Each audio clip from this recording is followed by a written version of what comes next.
Okay, this fan is TXZ6572.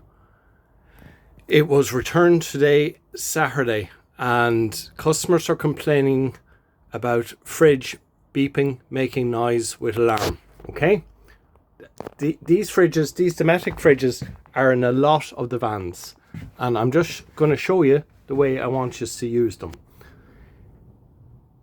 Right, that's working away fine. In my many years, 16 years of motorhome experience, using auto causes problems. Don't use auto, please. Okay? Better to manually select what you want. Gas. Now, if an error comes in this, people are being told by some of you that the best way to clear the error is to turn the fridge off and turn it on again. Okay, it's not.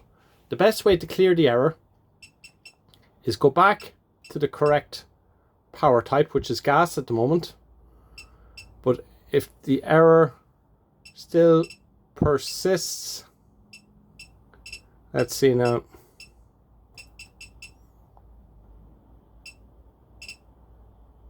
If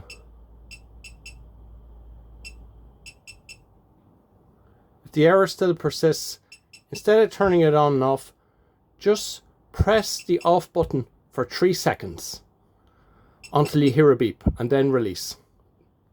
1, 2, 3, release. And then select the power type you want. That clears the error the easiest way, okay? That's all Dometic fridges like this, because I'm getting a lot of phone calls and a lot of emails from people, and you know, just saying that fridge isn't working or it's beeping a lot. That's the best way to show people for these Dometic fridges. Okay, thanks a lot. These Dometic fridges, I think they're in the Amalas, they are in the 700 MEs, and they're in, I think they might be in the 6berts. You guys know better than me, but this is the best way to use these Dometic fridges, and I ask you to show people that way. Thank you. Bye.